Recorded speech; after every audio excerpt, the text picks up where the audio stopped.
नमस्कार, जय हिंद। आई सिंधी चैनल से मैं हूं प्रदीप, आपका बहुत बहुत स्वागत करता हूं। दोस्तों, भारत वन स्थिति रिपोर्ट 2019 के बारे में हम इस वीडियो में बात करेंगे। चूंकि आपका एग्ज़ाम्स बहुत ही करीब आ चुके हैं, तो आपको इनके बारे में इनसे संबंधित जो भी तथ्य हैं उनको याद रखना होगा। चलिए शुरू करते हैं।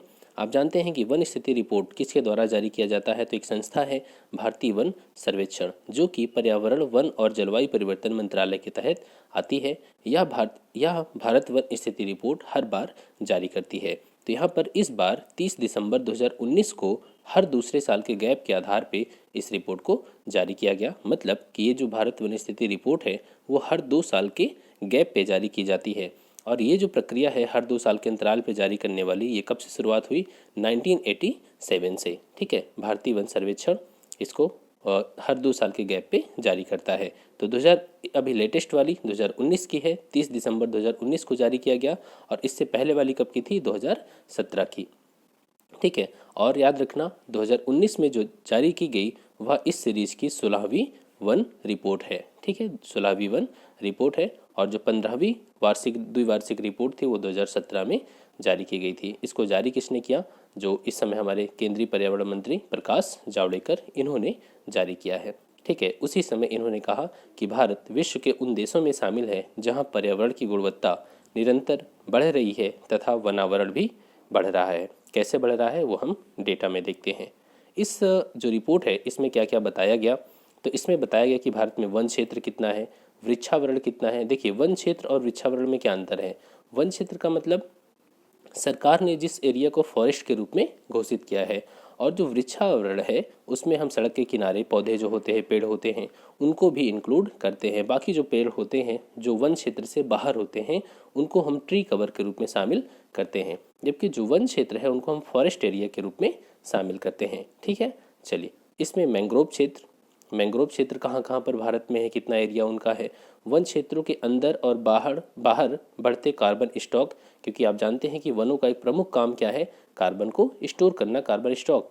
और उसके बाद वनों में उत्सर्जित कार्बन, वन के प्रकार, बायोडाइवर्सिटी, फॉरेस्ट फायरिंग मॉनिटरिंग और विभिन्न प्लानों और ऊंचाइयों पर वन क्षेत्र की जानकारी दी गई है। इस रिपोर्ट में वन और वन संसाधन के आकलन के लिए किसका प्रयोग किया गया है? आखिर कैसे अनुमान लगा लिया गया कि भारत में इतने % वन है, वन क्षेत्र है और वृक्षावरण है? इसके लिए सैटेलाइट का यूज़ किया गया है। सैटेलाइट का नाम क्या है? Resource set 2। ठीक है, रिसोर्स सेट 2। इसके माध्यम से हम संसाधनों का आकलन करते हैं, रिसोर्स सैटेलाइट 2। ठीक है, इससे प्राप्त डेटा का प्रयोग करके इस रिपोर्ट को तैयार किया गया है। और इसमें 2200 से अधिक स्थानों पर जो आंकड़े थे उनको कलेक्ट किया गया और इस आधार पर रिपोर्ट तैयार किया गया। साथ ही इस रिपोर्ट में एक नया अध्याय भी जोड़ा गया, उसका नाम है वनों के प्रकार और जैव विविधता। ठीक है, types of forest and biodiversity, इसको जोड़ा गया। देखिए, हमारे देश में राष्ट्रीय वन नीति 1988 लागू है। इस नीति में कहा गया कि इसमें कहा गया है कि हमारे देश के कुल भौगोलिक एरिया के 1/3 अर्थात 33.33% पर वन होना चाहिए। कितने पर? 1/3 पर, अर्थात 33.33% जो हमारा भौगोलिक क्षेत्र है उस पर कम से कम इतना तो वन होना ही चाहिए।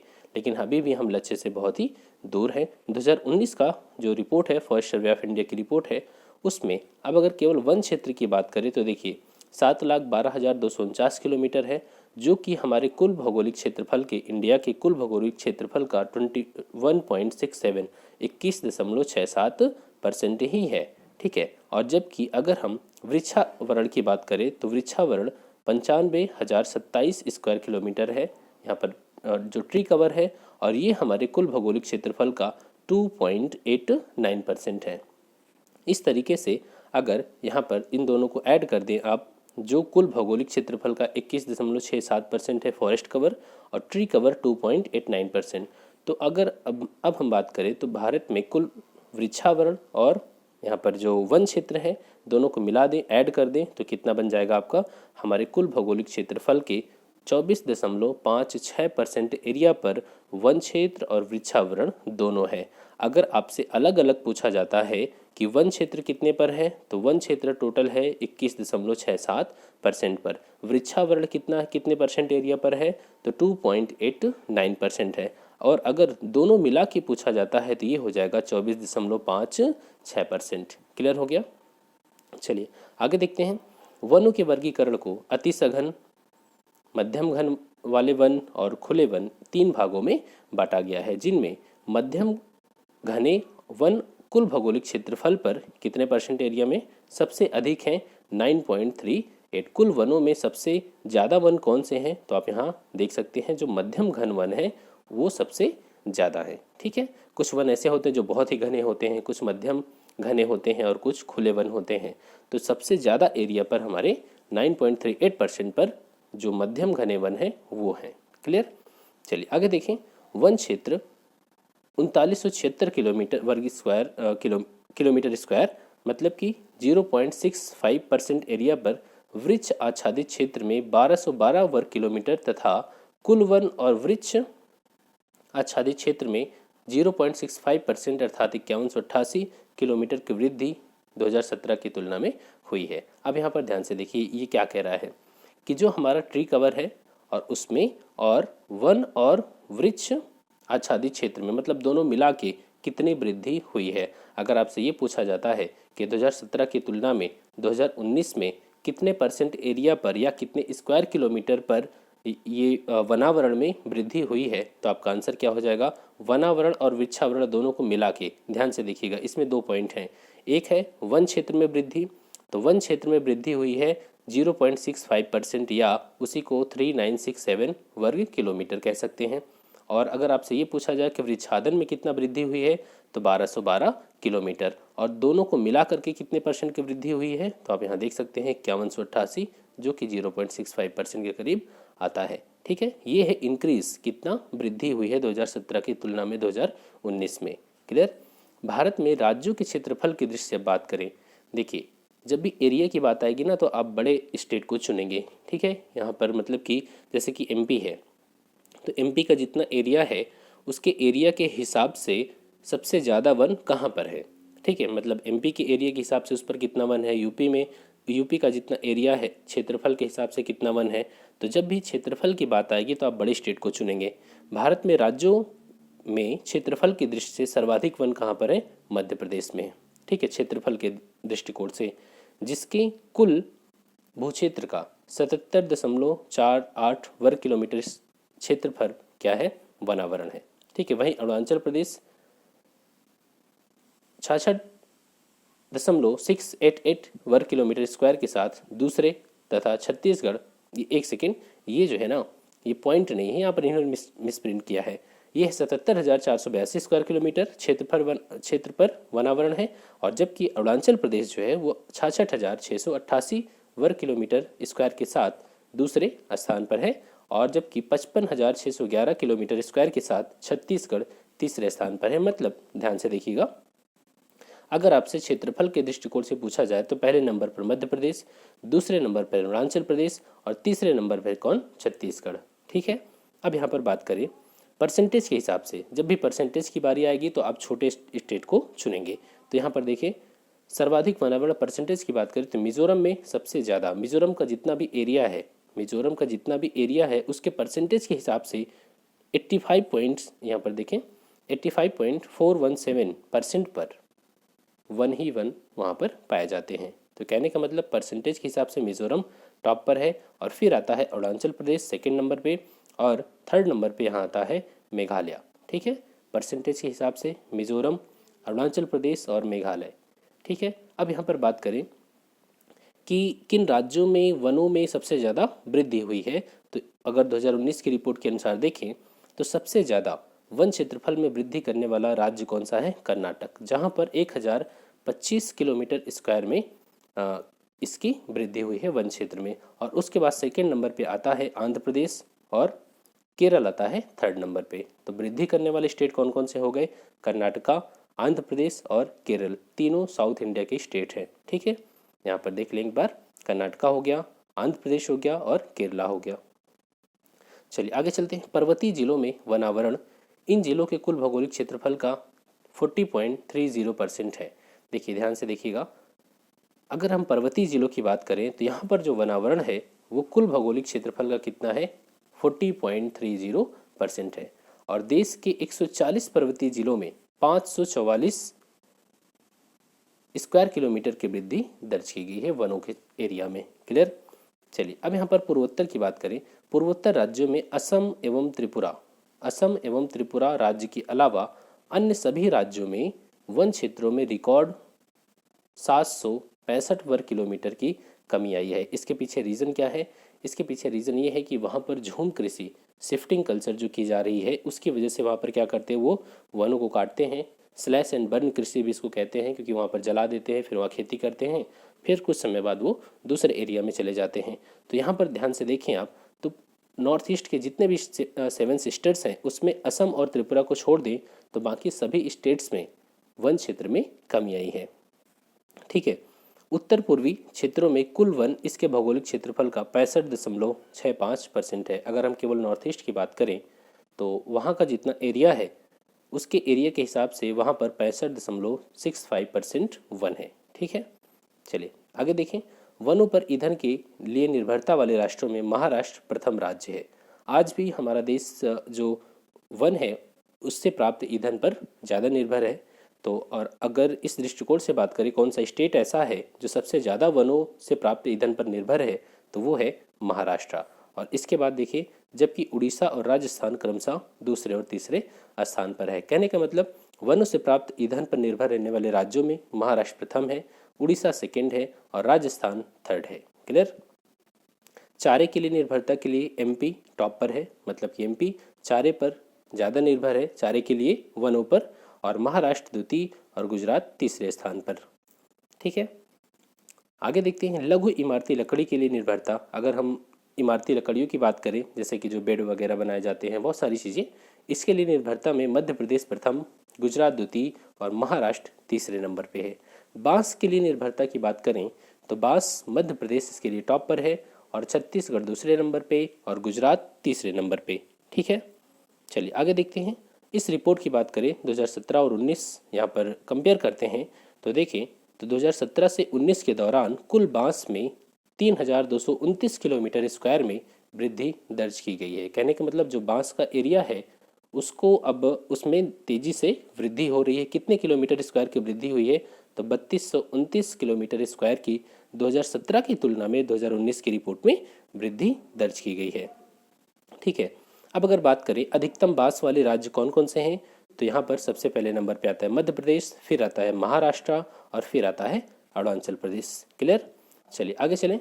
भारत में वनों का कुल कार्बन स्टॉक वर्ष 2017 की तुलना में लगभग 42.6 मिलियन टन बढ़ा है तथा अनुमानित कुल कार्बन स्टॉक कितना है? लगभग 7126.6 मिलियन टन अनुमानित है। देखिए इन्हीं सब वजहों से क्या हो रहा है कि हम जो SDG का लक्ष्य है 2030 तक हासिल करना, साथ ही पेरिस क्लाइमेट एग्रीमेंट, इन सभी को हम कह रहे हैं कि हम इन लक्ष्यों को प्राप्त करने की दिशा में तेज़ी से अग्रसर हैं। अभी हमारे प्राइम मिनिस्टर ने भी बोला था कि दुनिया में भारत ही एकमात्र ऐसा देश है जो पेरिस क्लाइमेट एग्रीमेंट का जो भी उसमें प्रावधान है, जो भी समझौता हुआ था, हम उसकी दिशा में तेज़ी से आगे बढ़ रहे हैं और इसको हम अचीव करेंगे। ठीक है। क्योंकि हमारे यहाँ फॉरेस्ट कवर तेज़ी से बढ़ रहा है, हम ग्रीन एनर्जी की ओर शिफ्ट हो रहे हैं, तो बहुत सारे रीजन से ये आपका मेंस का टॉपिक बनता है। आगे चलें। अधिकतम कार्बन स्टॉक वाले राज्यों में सबसे ज़्यादा यहाँ पर पहले नंबर पे कौन है? अरुणाचल प्रदेश। कार्बन यहाँ के जो वन है यहाँ पर कार्बन स्टॉक सबसे ज़्यादा अरुणाचल प्रदेश में, मध्य प्रदेश दूसरे नंबर पे और छत्तीसगढ़ तीसरे नंबर पे। ठीक है। मध्य प्रदेश दूसरे और छत्तीसगढ़ तीसरे नंबर पे। ठीक है। जबकि प्रति हेक्टेयर अधिकतम कार्बन स्टॉक वाले राज्यों की बात करें हेक्टेयर के हिसाब से तो सिक्किम, फिर आता है अंडमान एंड निकोबार और फिर आता है जम्मू कश्मीर। ठीक। नेक्स्ट। अब अगर हम बात करें ट्री कवर की, अभी हमने फॉरेस्ट कवर की बात किया, अब ट्री कवर की बात करें। अधिकतम वृक्षावरण वाले राज्यों में महाराष्ट्र प्रथम पे है, मध्य प्रदेश दूसरे नंबर पे है और राजस्थान तीसरे नंबर पे है। ठीक है। तो ट्री कवर में महाराष्ट्र, मध्य प्रदेश और राजस्थान। नेक्स्ट।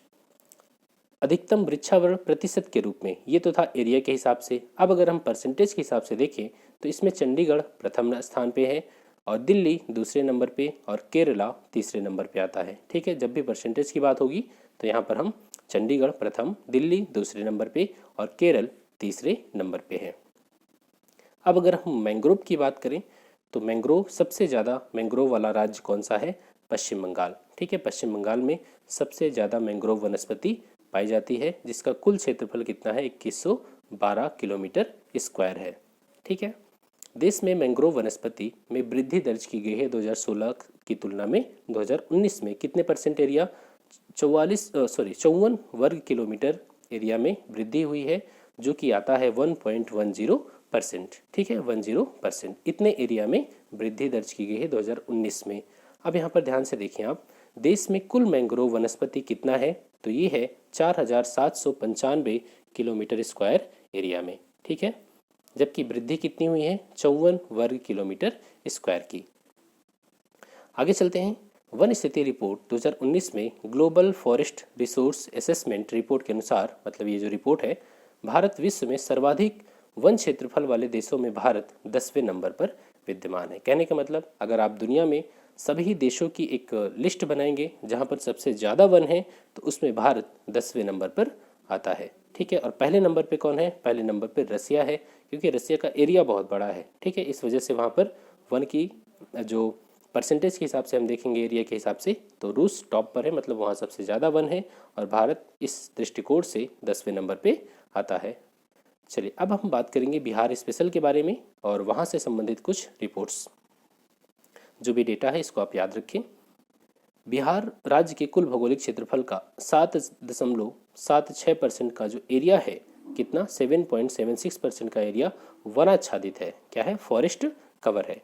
2017 के अगर आकलन को हम देखें तो यहाँ पर 2019 में कितने परसेंट, कुल वृद्धि मात्र 6.99 किलोमीटर स्क्वायर की रही है। ये वृद्धि है। ठीक है, 2017 की तुलना में 2019 में, और ये भी किलोमीटर स्क्वायर में है, परसेंटेज नहीं है। 6.99, अर्थात इसको आप 7 मान सकते हैं। अर्थात यहाँ पर देखें तो 0.09% की ही मात्र वृद्धि हुई है परसेंटेज में, जो कि बहुत ही कम है। अब अगर बात करें क्षेत्रफल के आधार पे, तो सर्वाधिक वनावरण वाले जिलों में कैमूर में सबसे ज़्यादा वन है। ये है एरिया के हिसाब से। ठीक है, एरिया के हिसाब से बिहार में सबसे ज़्यादा वन कहाँ मिलते हैं, तो वो है कैमूर। ठीक है, जो कि लगभग 1056.39 किलोमीटर स्क्वायर एरिया में यहाँ पर वन है। और उसके बाद आता है पश्चिमी चंपारण, और फिर आता है रोहतास। ध्यान से देखिएगा, कैमूर, कैमूर के बाद पश्चिमी चंपारण, और पश्चिमी चंपारण के बाद रोहतास। कैमूर फर्स्ट नंबर पे, पश्चिमी चंपारण सेकेंड, और रोहतास थर्ड नंबर पे। क्लियर। चलिए आगे देखें। अब यहाँ पर देखिए परसेंटेज के हिसाब से, तो परसेंटेज के हिसाब से सर्वाधिक वनावरण प्रतिशत वाला जिला है जमुई। जमुई का जितना भी एरिया है उसके लगभग 69.60% एरिया पर क्या है, वन है। ठीक है, और जमुई के बाद आता है कैमूर, और थर्ड नंबर पे आता है गया। ध्यान से देखिए, जमुई पहले नंबर पे, कैमूर दूसरे नंबर पे, और गया तीसरे नंबर पे। ठीक है, जमुई फर्स्ट, कैमूर सेकेंड, और गया थर्ड नंबर पे आता है। अब बात करें सबसे कम वन कहाँ मिलते हैं बिहार में, तो यहाँ पर आता है जहानाबाद। जहानाबाद में सबसे कम फॉरेस्ट एरिया है। उसके बाद आता है शेखपुरा, और उसके बाद आता है अरवल, थर्ड नंबर पे आता है। ठीक है, मतलब ये नीचे से हैं। और यहाँ पर अगर प्रतिशत की बात करें, ये तो एरिया हो गया, प्रतिशतता में जहानाबाद पहले नंबर पे, प्रतिशतता में भी जहानाबाद पहले है, और एरिया के हिसाब से भी जहाँ पर सबसे कम वन है।